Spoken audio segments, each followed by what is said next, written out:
Hi, everyone, and welcome to the Monomyth Diaries, a podcast where ordinary people get to share their hero's journey. I'm Mandy. And I'm Karen, and we'll be your hosts. We'll discover powerful insights, critical moments of growth, and much more. Thanks for joining us. We all have a monomyth to share, and someone out there needs to hear it. Welcome to the Monomyth Diaries, where it's a take what you like and leave the rest podcast. Today's featured hero is Kamela, and her monomyth is a true testimony to the power of a positive mindset. We're pleased to have Kamela on as a virtual guest. Let's welcome her to the show. Kamela, welcome to the Monomyth Diaries. Thank you. We're going to start out with some monomyth story starters. They're just a series of quick questions that we're going to ask you to get you comfortable and to allow the audience to get to know you. Okay, sounds good. I'm ready. Kamela, sunrise or sunset? Ooh, sunrise. What's your favorite season? Summer. Okay, what is one superpower you wish you had? That I could be in two places at once. I like that one. Get so much done. Travel by car or by plane? Fine, always. Watching flights. Let's go. Awesome. Now, if you had to listen to the same song repeatedly for the rest of your life, what would it be? Chopin, Nocturne, E flat major. Easy. I'm not even sure what that means. Piano. Chopin, Classical music. Yes, there you go. What is your favorite holiday? The French Bastille Day. It's our Independence Day, July 15th. How do you Okay. celebrate that? Fireworks, good food, dancing, music. It's like the 4th of July, but it's our 4th of July. Yeah. What is your dream vacation? Anywhere with the beach. Yeah. So anywhere tropical. I want some palm trees, some sun. I want to like the beach where you like not Galveston, I want to like see through the water. Yeah. The first time I ever went to the Galveston beach, I was so disappointed. Hey, we're lucky that we have something nearby, but I mean, other than that, that's about it. What is one thing most people don't know about you? I was really good at Foursquare when I was a kid. Nice. I was really good. Like I was like everyone would line up and I'd still be there. Like I'm still here. My last question for you, sweet or savory? I guess I would start with savory. Sweets you get full really fast. Fair. True. If you could relive one moment of your life, what would it be? It's hard to say. There's so many good moments. I would say a really good moment was the first time I rode my motorcycle and like past 65 miles an hour, and I was like, I can do this. And it was up by the lake, and I could see the lake at the end of the road, and it was gorgeous. And that was the first time I had experienced that exhilaration of like speed. And because up until then, I had only been going like 60, 65. So when I finally got faster, I was like, wow, the wind actually hurts your arms, but it's great. And I think that was exhilarating. I would relive that. I never thought that I would ever be riding a motorcycle. And then when I got my motorcycle license, and I really enjoyed it to go ride in the forest. And then we did some cool trips, like the Twisted Sisters in Austin was amazing. And then one thing that I can really pat myself on the back is I did Tail of the Dragon in Tennessee. So that's like up a mountain. I mean, I was the one going like 20 miles an hour the whole first half and barely, but on the way back, I got a feel for it and I really enjoyed it. And it was, it's cool to be able to say that you did that because it's a tough ride. It's like up a mountain. I don't think I realized how cool it was until like I was done and I got off the bike and I was like, okay, that was awesome. All right. Well, we're going to jump in. Thanks again for being willing to share your monomyth with us. We know it takes a lot of courage and a lot of vulnerability to do something like this, so we truly appreciate your time. Yeah, it's my pleasure. I'm just happy to be here. Can you share a little bit about your childhood and what your home life was like when you were growing up? Always super fun to talk about this stuff because of the long-term perspective now that I have, right? So childhood was an absolute disaster. I was the youngest of four with two parents that just did the best that they could. However, it was very chaotic. Just not a lot of peace in the household. Just a lot of survival mode. The good thing that I really, really am so happy that my parents did is we all picked an instrument. I play the piano. My sister used to play the flute. I have a brother who played the violin, and then my older brother played the sax. And so despite all the chaos and the craziness, music brought us together. We still had some really great times. So I do remember parties at the house, and there was always music and dancing. And my dad loved to dance. My mom loves to dance. So I would say a lot of really happy moments through music, but everything else was just a mess. That's awesome. It's funny because my son's a marching band kid, and so he plays the flute. Oh, And nice. I grew up playing the piano. So that's so cool that you have these memories Yes. involving music. Yes. And And I'm it's realizing therapeutic. So, how bonding music can be. So yeah, that's yeah. amazing. So Kamela, how would you describe your relationship with your mom? My relationship with my mom, that's a good one. So I am now 31 years old and I don't have any children, but I was a stepmom-ish for a while and I witnessed a lot of my clients, friends, mentors being mothers.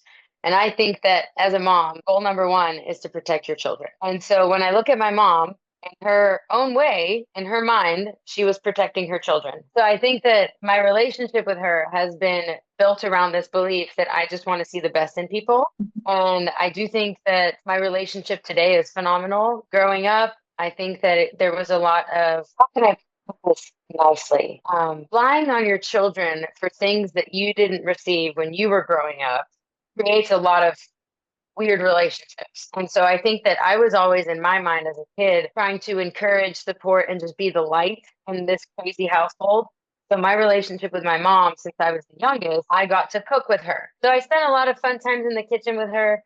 It's hard to think about my childhood now because I feel like I'm so forward thinking and forward minded. I think that because of my growth and what I want my life to look like, I've been able to kind of leak that into her life. I pick her up. I'm like, let's go do something that'll make you happy. And I don't think she ever had that. I think our relationship now is great because I'm able to kind of be like, life doesn't have to be hard and rough and negative all the time. It can also be filled with fun things to do together and joy. There's times where I can get a little defensive with her, and I've caught myself using a tone with her where I'm like, probably shouldn't speak that way to my mom. So I made this huge realization lately that it doesn't matter what you've been through with someone. From like 18 to 28, I didn't really rely on my parents very much at all. It was kind of like, okay, this is it. I'm now becoming an adult.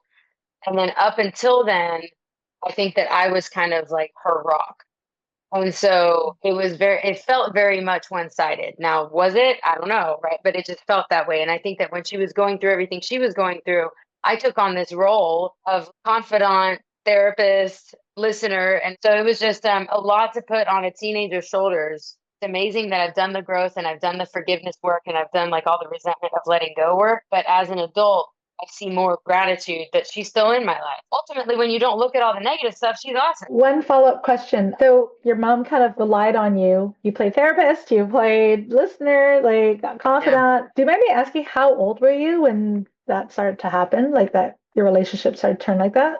I think that was mainly high school. We were going through some really tough times. My brother was starting to develop some mental illnesses, and he would kind of travel, disappear for a while, and then show up again. And it was like really bad. At one point, we didn't get any news. And of course, my parents' relationship was extremely tumultuous and probably not the healthiest. And so I think that she didn't have very many friends because all she was doing was working. At that point, who do you rely on? Well, I was there. My sister had already moved out. So I would say from ages 15 to 18, those were probably some of the toughest years of my life. And it was really hard to keep up with everything. And how about your relationship with your dad? Where to begin? I guess my relationship with my dad, it took me probably about 18 years to stand up to him. He was not the best dad, not a great husband either. And I think that same thing, like I'm in this place where, there's a lot of forgiveness there that's happened because I'm like, I kind of accepted that that's who he is. He's a great human. Right? Like he's living his best life now. And it's like life is too short for me to just hang on to that. So I would say my relationship with my dad today is like we check in with each other. Good, he's alive, he's living his best life. Cool. I see him maybe once every 2, 3 years. We have the same interests, music, art. So it's easy to go have fun, hang out, go to an art show. So that makes it simple. And then growing up, I was just scared of him. I grew up in a lot of fear and I didn't have a lot of safety. So I think that it's hard to even describe the type of relationship you have with your dad because what do? You're born, you love your parents. They made you, they created you, they take care of you. And when you realize like, oh, it's so different in other households, that's when you're like, wait a second. So now it's more about touching base, making sure he's still doing okay, his health is all right, and that's the kind of relationship we have now. So you mentioned you had siblings. You were the youngest of four. Can Yep. you share about your relationship with them and Absolutely. how many year difference between you and them? So I'm the baby. My sister's 3 years older than me. My brother and her were very close in age. He would have been 4 years older than me. He's no longer living, which is sad. And then my oldest brother is 12 years older than me. So the thing is, when you have kind of a messy parenting model, your siblings, we became this like solid clan. And we just had each other's backs and we took care of one another. My sister basically raised me. She took care of me. She made sure I was eating, made sure I was doing my homework. She would help me pick out my outfits, even though she was only 3 years older than me. Oh my gosh, like she took care of me. It was so cute. I have a really good memory actually that just popped up. When we lived in France, we would go to get candy from the tobacco store, and you can like pick the different kinds and they're so good. And we would go walk in town, and she would always like take two out and give me one and get her one. So it's like I didn't ever have to like pick my own candy. She would always just like, dispense it. My other brother, the one with the mental problems, he was more of like a loner. I think her and him were very, very close. And then my oldest brother, sometimes he wasn't living with us because of the age difference. So he wasn't so much in the nuclear family when we were growing up, I would say. But I will say what I loved so much about Haney, my oldest brother, is that since he was so much older, he listened to like really good music. And we were raised in a vegetarian household, and he loves to cook, so he ate meat. So sometimes when my parents would go, he would come and babysit me, and we'd listen to like Eminem and like all this like good rap. And I always loved his cooking because it was just stuff we weren't used to eating. So I looked up to him a lot. And what I loved about him was that even if he lived really far away, he would drive all the way to our house, pick us up, take us to go hang out with him, then drive us back the next day. So we were all super close. Yeah, we were very, very tight. We kind of had like this like unspoken pact of like we help each other out, and we just always had each other's backs. Like my sister protected me my entire life, so it creates a really solid bond. And how did you think that those early years shaped how you saw yourself and your place in the world? I think I've always had this amazing energy. Like I've always been happy and just a go-getter, and I love to laugh. I love to have a good time. And I think that even if things were messy, growing up, I don't think it ever tarnished that. When I was a little girl, I used to take old business cards and credit cards, and I would wear like a pencil skirt and my mom's heels and walk around the house acting like I was a little business lady. And I was like on the phone with made up clients, like, oh, I'm sorry, I can't do 2 o'clock, but I can do this. And how about the jet? And so I walk around the house pretending like I'm like some business lady. And I never did the whole like, oh, I'm going to be married with kids. Like my sister, she always played with dolls and like took care of her. She was always a doctor, right? Her kids were always sick. And I was always like, I don't know about that life. I'm a single lady, like with my businesses. Yeah, I think that I knew I wanted to move to the States. So as soon as I graduated high school, my mom and I actually came here together, and things were so rocky between us. We did not stay together for very long. I think it was about 3 months, and then I got out, and then I lived with a so-called friend. I thought she was a friend. And then y'all know how messy that can get, moving in with someone else's family when you're 18. And so that kind of got messy. But then it just led me to, okay, an hourly job will not pay me anything. What will? My friend was like, I make your paycheck in like a night at Papados, right? So that was my first like making money job when I was 18. And so then that got me into waiting tables, which led me to what I do now. But I waited tables for a long time, and it was amazing because it offered flexibility. I made a lot of money, paid for college, and then I was able to get a car within a year of moving here. And then it was nothing but uphill since then, I would say, on the figuring it out in a new country situation. Do you mind me asking where in France did you grow up? It was always kind of in the Parisian area. So the suburbs of Paris. Yeah. There was a place called Oudoir, and there was a place, called Roissy. It's not like these names will ring a bell. I did middle school and high school in a town called Fontainebleau, which is really nice because it was very Anglophone, so very international. I went to an international high school, which was amazing. I did have an amazing, amazing high school experience, even though my personal life was an absolute mess. In those early years, obviously before you moved from Fontainebleau to, I guess, the Houston area, am I right? Right. That's where you guys landed. What kind of self-talk were you dealing with in those years? Oh, it was really bad. So I think that when you are told like horrible insults or horrible things about your body, about your character, and just a little example, like, I wish you were never alive, I wish you had never been born, you start to believe that, subconsciously. And so I would always like cuss at myself, like, oh, you dumb like, like, excuse me, I would never say that now. My self-talk was very much like when something bad would happen, I was like, well, duh, you deserve that. Like, of course this would happen to you. This is who you are. This is how your life is. And so it's really even hard to think about more examples because I'm so far from that now. I think that from 18 to the early 20s, I was horrible to myself, and I didn't eat.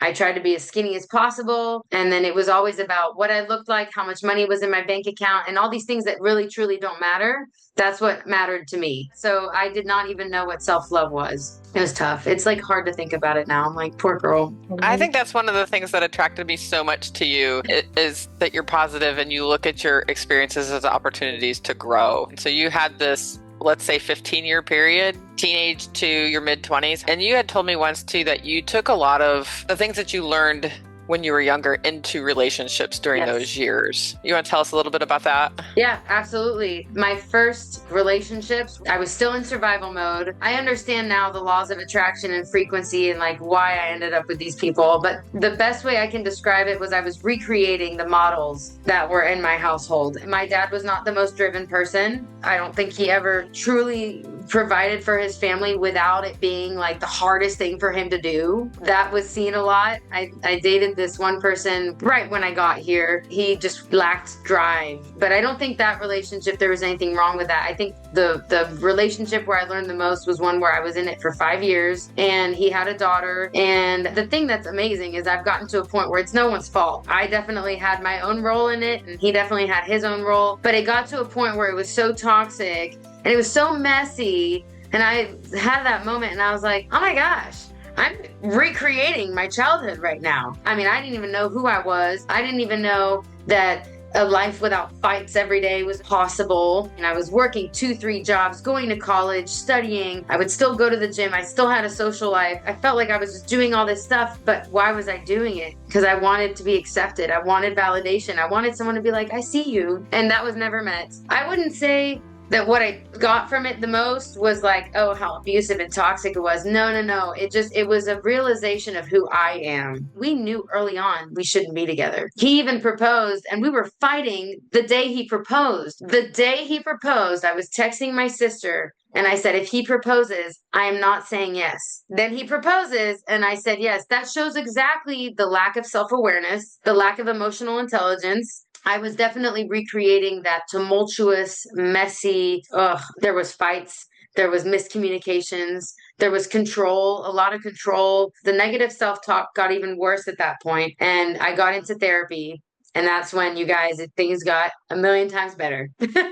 I was going to ask you, is this the nudge? Is this what changed in here? Oh, yeah. You know, like, was this the defining moment that made you go, ooh, I want something different? I want to make a change in my life. Well, that defining moment came later, but I had to put things in place to get there, if that makes sense. So I started going to therapy way before I had that defining moment. I knew in my heart I needed my instincts, like God was telling me, like, girl, you got to do something different. This is not working. So I started going to therapy actually years before my defining moment because there was so much trauma there that I needed to work through and so much healing that needed to happen. Then I realized, like, okay, this relationship is really, really not good. And then in 2021, things with my brother, he was getting more sick. And so I was kind of in between the house where I lived in that not so good relationship and my mother's house. And I was going back and forth because I still had one foot in, right?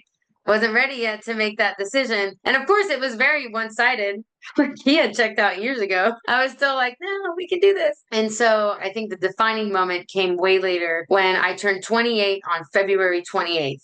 And that golden year for me, I was like, this is it, girl. Like, you cannot keep living your life this way. And at that point, I had been practicing positive self-talk. At that point, I had done therapy and done, the book called Significance in Him, where he talks about the whole workbook is for you to work through the fact that you're a child of God and that guilt, shame, performance-driven activity, it's all Satan's lies. And that's not what God wants for us. And it's about remembering that who cares who your parents are? You're God's child, right? And he's always had your back. And so I had that kind of aha moment where I was like, I want to believe this. This is making me feel good. And so I think that in 2021, I started kind of being there for my family a little bit more. I started taking care of my brother and stepping in a little bit more there. And then when I finally moved officially to my mom's in 2022, right before my birthday, I gave my ex the ring back. I said, I'm out. And I think that that was the defining moment. I turned 28 on the 28th and I prayed and I said, God, I need better friends. And oh, did he deliver? I think at that point, I just started being real with myself. The way that you show up is not how you feel on the inside. And you need to get those to match. And I think I see it as finding out what makes us human. and like not believing in what was told my whole life. You know, people are like, oh, you're so smart, you're so pretty. And I was like, okay, but I don't believe that. So I was like, I want to get to a place where I do believe it. I mean, we're there now. I really, really love who I am on the inside now. And I think that's why I was able to become so brave and do things like this, right? Like, because I'm like, this is me. I was just thinking about the remark you said about like, like the upbringing you had, the parenting you had received when you were young created a lot of negative self-talk and a Oh lot of yeah. destructive tendencies. And now you're in a very different place and you're moving back home to be with your mom. How Mhm. were you feeling about that? And, as Yeah. Mandy had said, like obviously something's Yeah. changed. Yeah. Well, initially I moved back because I was really turning my life upside down. In my mind, it was temporary. I was like, I'm gonna be here for like 6 months, get my act together. Financially, I was in a horrible position. I was teaching music. You can imagine it's not the most paying, endeavor. It is very fulfilling. So I moved in with her temporarily, and then that's when everything kind of got worse with my brother. Like literally, this was the same year, you guys. I turned 28 on the 28th of February. My brother was gone by November of that same year. And so whenever that happened, I was not in the mindset to get my own place and move. And in between, I had decided to start this whole new career in finance. There's a huge gap in that year that I think we have to talk about because it's going to connect the turning 28 on the 28th to living with my mom. I started surrounding myself with older people because I just get along with older people. That's just, I've always been that way. And they were like, dude, like, you're selling yourself short doing only the piano stuff. Like, you're amazing. You have your own business, but like, you're so smart. You could literally go get a job and make so much more money. And I was like, really? Like, no way. No one's ever told me that before. They're like, yeah, you like literally paid your way through college. You like, you did it all on your own. You're capable of a lot more than you think. And it wasn't until older people who were successful making the kind of money I'm trying to make that I was like, okay, if they believe it, then I should. And so then that's when I started looking for new jobs. I ended up at a financial group in October, and then my brother passed away literally a month later. And so going through that, I still live here. So, because you can imagine, like, she just lost her son. Our family, we're not like the typical systems where, like, parents are like, I got it, honey, you go grieve. I'll take care of this. I'm the parent. It was more, it fell in my lap just because of geography. I was here. And it's so funny. Bob Proctor, love him. Bob Proctor always says, crisis precedes advancement. So, February 28th, turned 28, and I'm like, I want a better life. I start praying for a better life. I start surrounding myself with better people. My brother passes away, all in the midst. And so, of course, I can talk about it now, knowing that that's what was happening. At the time, it did not feel like that. And when dealing with loss is, I always tell people this, nothing prepares you for it, and you're never the same after. And so it got messy. My mom was in a totally like a state, like I don't even know how to describe it. She had just lost her son, and it was not like this was sudden. He has been sick for a long time. So it's a parent's worst fear that when you have someone who's mentally ill, that this happens. Her heart was never at peace with everything that was going on with my brother. Like, she's never been at peace. And I just know that. And I mean, how are you supposed to? You have a son who has so many problems. And they were living together. That changes the energy of a home. And it got to a point where he had been off his medications for so long, he wasn't in there anymore.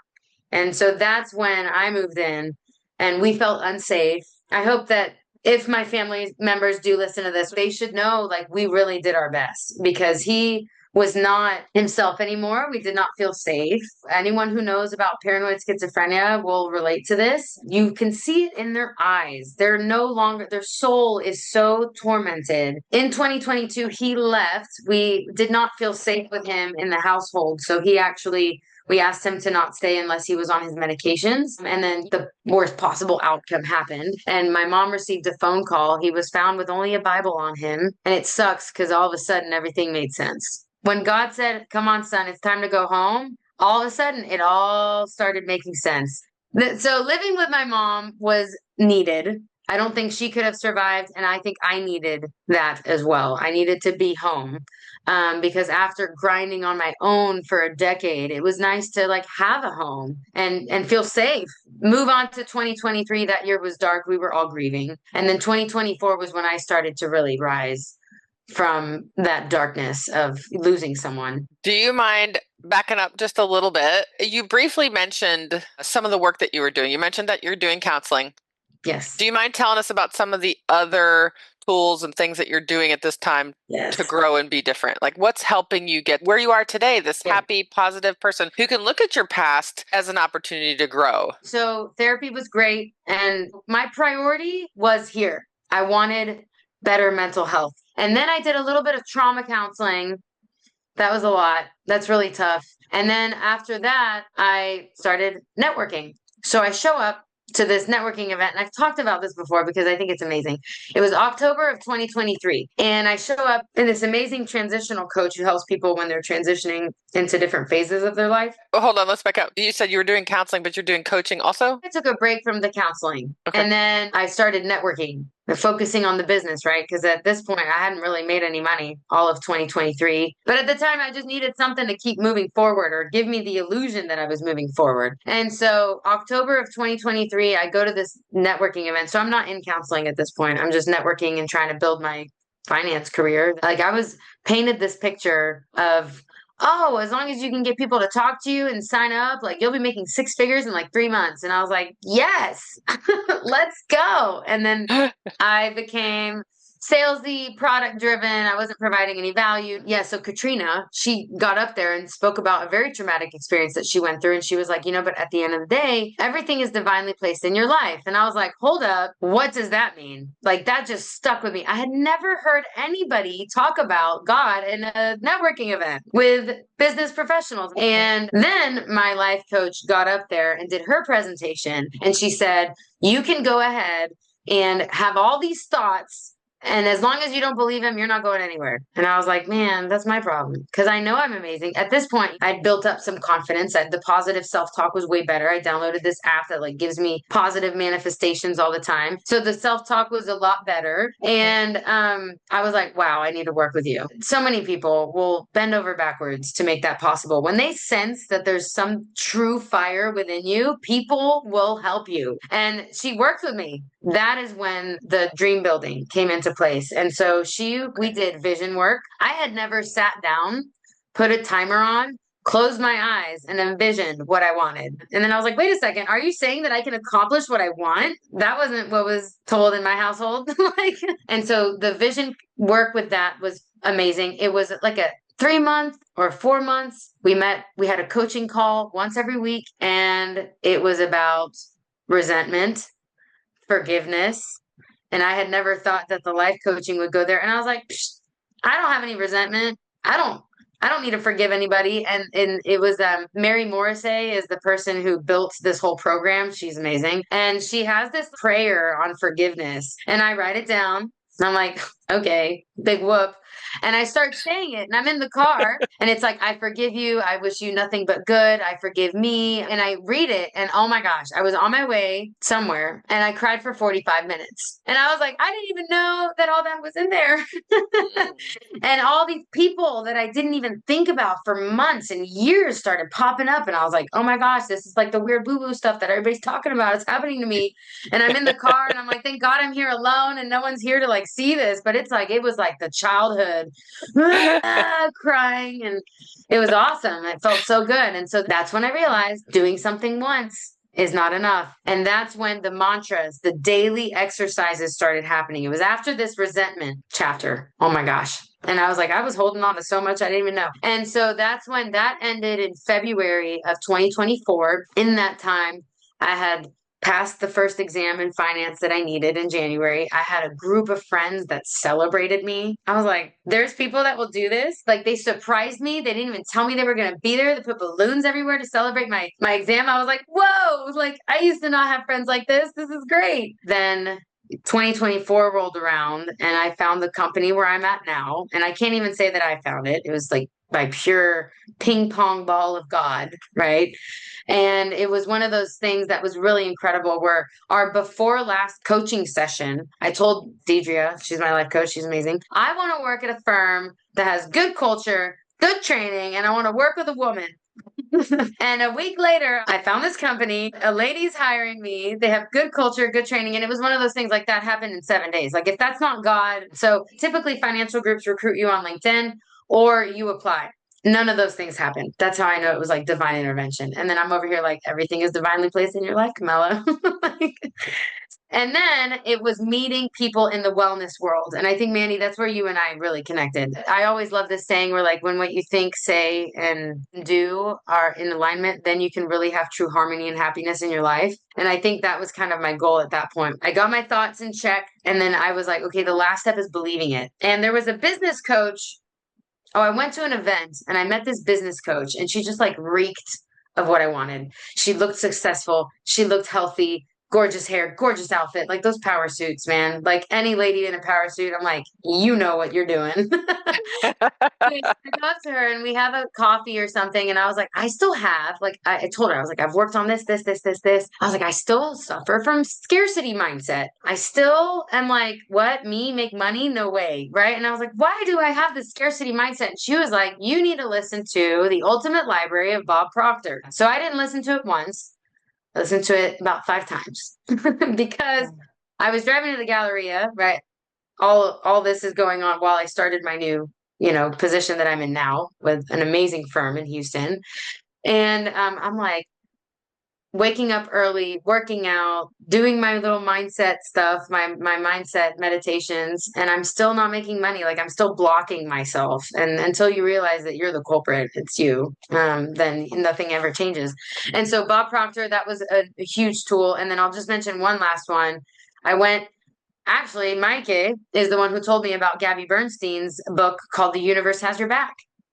And so after listening to Bob Proctor for like 6 months straight without any interruptions, he talks about the fact that we have spiritual DNA and that our spiritual DNA is perfect. And everything that ruins our perfectness is of this world. And sometimes it's generational. So we are not even aware that it's within us. And so he talks about how schools are actually messing up kids' brains, which I really agree with that. And how we have all these beliefs of scarcity. And so he talks about making money, but doing it the right way. So anytime I receive anything, I'm given. Right. Anytime, like working on generosity. And when you've been struggling with scarcity mindset, you're like, what do you mean generosity? I don't have anything. And then that's when you're like, wait a second, I have plenty. And so I started becoming a lot more generous. Not that I wasn't before, but it became a point now of like, just give more, whether it's time, it doesn't have to be money. So The Universe Has Your Back. That was the last one. And I actually created my own morning meditation, morning mantra, morning prayer from all of the tips that she has and what resonated with me. So now every single morning when I walk my dog, I go through it. And even on the days where I'm like, I don't want to do it, I still do it. And then I feel better.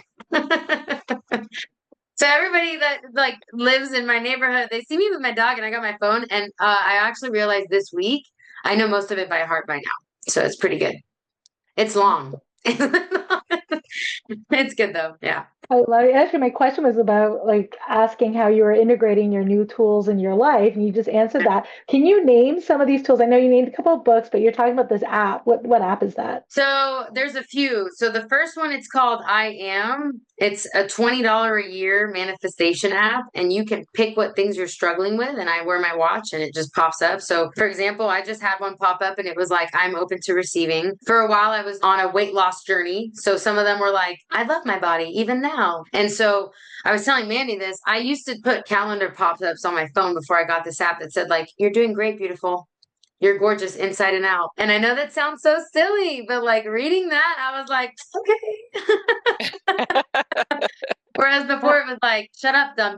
Like that's how I used to talk to myself. And so it was bad. Like it's horrible just even saying that out loud. I'm like, oh, that hurts so bad. So the next thing is Gabby Bernstein actually has a meditation app. So I just joined Lifetime and I'm now that person in the sauna that's meditating. So yeah, I mean, I love it. I do 8-9 minutes, and she has some things for acceptance, for manifesting, for forgiveness. Those have been great tools because I still need to be guided in my meditations, or else I don't do them alone yet. But I will say those are the tools. And then taking time for yourself.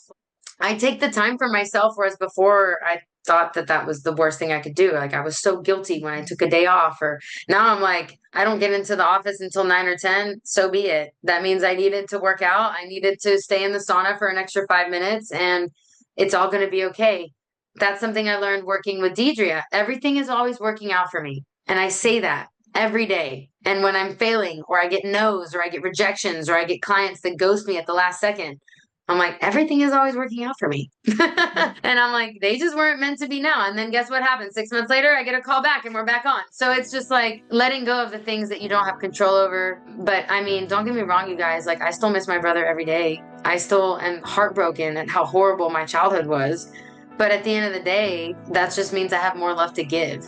And people need love, especially in this world full of crappy social media and fake expectations. Everybody's so hard on themselves. I was studying for an exam. I was 3 questions away from passing. And of course I was distraught, right? It was so close. But like the positive thing that came from it is like, I'm so close. That means I'll get it next time. But I had written these, today I show up for myself. I have chosen this path with purpose. Like I speak to myself that way.